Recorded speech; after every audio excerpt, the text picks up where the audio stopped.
are you? So glad you're here. My name is Jeanne Rehema. I am a mental health and life coach. I'm also a Christian.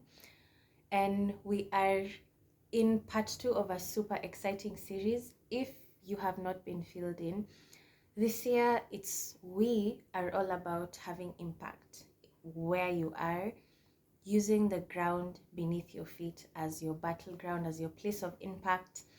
And the first part of the video is here. Check it out before you continue with this one. So a huge part of life and being human is we all communicate. And whether you speak is using words or nonverbal cues, whether you use sign language, we each communicate with each other. And we've discussed family roles and how that works in your life. It's in the part 1 of this video, or rather the first part of this video. And a huge part of communicating is once you have known your role, and the homework you had was to check what roles you want to keep performing or living out and the ones that you need to kill. If you need to have new patterns in your life, we discussed all that in the first video. And as now you're moving into, you have that awareness of this, I need to stop doing this, I need to start doing this, or I would like to stop this, I would like to start this. So we communicate, and this video is about saying what needs to be said. Whether you are a YouTuber or a vlogger or an Instagrammer, you have a podcast, or you write blogs, or you speak to people around you at work, in your house, online, wherever it is, today it's about saying what needs to be said. And part of saying what needs to be said is saying what God has for you to say to the audience that God has for you to say it to. Now, there's a video called Your Voice Matters. I'll put a sticker of it here. You can check it out afterwards or right now. You can pause this video, watch that, and come back. But your voice matters because there's a uniqueness. How you communicate, your facial expressions, how free you are, the sarcasm, the jokes, the seriousness, the calmness, whatever it is, your voice matters. And you need to say what God has for you to say. If you check all the prophets, let's take an example. They each had specific messages to say. How they delivered the messages was different. How God communicated with each of them was different. You'd find, like with Jeremiah, it was more of, trust and follow. Like, okay, so go buy a belt. What? Okay. Then he buys the belt and is like, okay, so wear the belt. He wears the belt. So go pick the belt, go and dig it somewhere behind the rocks at this place. Okay. Then many days pass. You remember the belt I told you about? I need you to go and dig it out. Like, their relationship was super interesting. Jeremiah's relationship with God, and you can see even how God communicates to each person is different. And in the same way, how each of us communicate is different. There's not one way that is better than the other. It's just how you are. And you need to say what needs to be said. Not, going on YouTube or coming on YouTube and listening to sermons and then now you go and echo. You're not meant to be an echoer. You will have a word from God for your generation and the next one.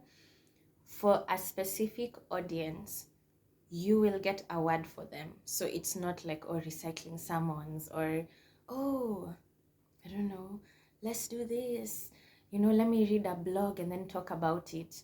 You have the capacity to hear God. The word says in John 10 that my sheep know my voice and they hear my voice.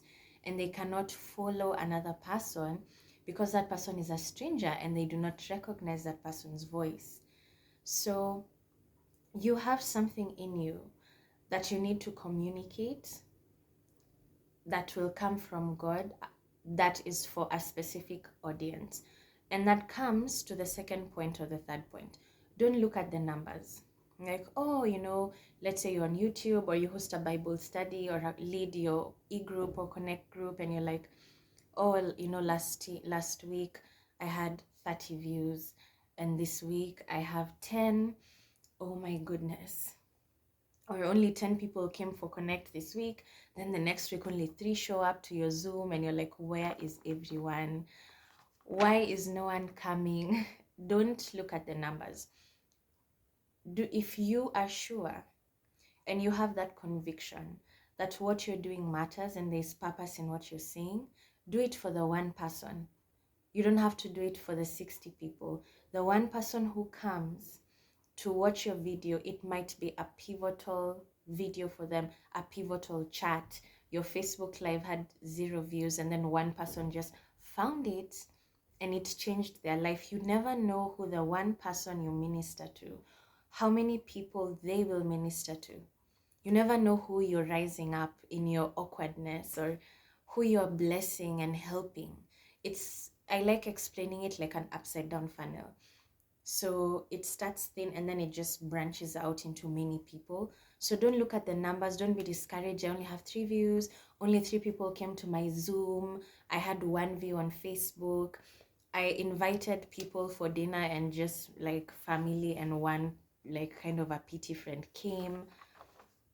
No, do not look at the numbers. Do not compare. It's like the 4th point. Do not compare yourself with other people. Oh, this person, articulates themselves better than me, or, they have more followers, or they are, funner to be around. They're more preppy and I'm super calm. Like, oh my goodness, what is wrong with me? Why can't I start my videos like, what's up? It's just more like, hi. Your personality will speak to somebody just the way you are. You're fine. God will not bless who you pretend to be. God blesses who you are, not who you are aspiring to be. Just be yourself, do the thing, show up, and you'll attract the right people because you're being yourself. So do not compare yourself to others. Do not feel shame. Do not be a perfectionist. God is not a perfectionist. If God was a perfectionist, he would not use anyone on this planet, because we all mess up. So saying what needs to be said in your family, I've spoken about online. In your family, what needs to be said? What needs to be stopped? What needs to continue? How you say it, you're the one who has noticed and you feel deep in your spirit, I need to speak up about this, or I need to bring this to the attention of this person so they can speak up about this. You are the beginner of the motion. So how you communicate it matters, and you can only communicate it the way you communicate. So whether it's in your family, in your relationship with your boyfriend or your girlfriend or fiance or spouse or kids, what do you need to say? How will you say it? Do not ever think your voice doesn't matter. Fill the gaps you see and say what needs to be said the way it is. Don't fumble, do not add words, don't try to sugarcoat, remove sweetness to make it tough. Just say it the way it is. It will land the way it is supposed to land. Don't overthink. Don't like, oh, let me try to be nice. Sometimes when you try to be good to someone, you stop being good for them. If you're always trying to be all hugs and cuddles and ice cream and rainbows, and you're trying to, dancing around the point, you stop being good for someone because you're not correcting them and you're watching them go down the wrong path. So just say it the way it needs to be said. And remember, you're not an echoer. You will get a word from God. You have capacity to hear from God, whether you're a knower, a hearer, a seer, or what was the other one? Visions, hearing, knowing, and feeling, or you're a feeler. Whichever one you are, you could be many at once. You dream, you have visions, that's the seers. Whatever it is, know that you have something in you that needs to come out, because everybody communicates. You need to do it. Say what needs to be said. Don't sit on it too long. There is time to communication. There is time to words. If God puts someone on your heart to call them, just call them and see how they are. Whatever it is, evaluate your family role, the roles you want to continue doing. See what is God placing you as. Then move from there and communicate in your nonverbal cues, with your words, with your actions. Communicate what needs to be communicated. Yeah, so we're having part 3 next week. It will be just as interesting or intense. I don't know how you found this video. You can go to jeannerehema.com to sign up. Just the way my name is written, jeannerehema.com. You can sign up to get stuff in your inbox or coaching. I do that. I am a certified mental health coach. So let's see each other there. Email your questions to info@jeannerehema.com. I will respond to you by DM, and I can also answer you in a video anonymously. So have a good day. Go live your life for the audience of one. And yeah, bye.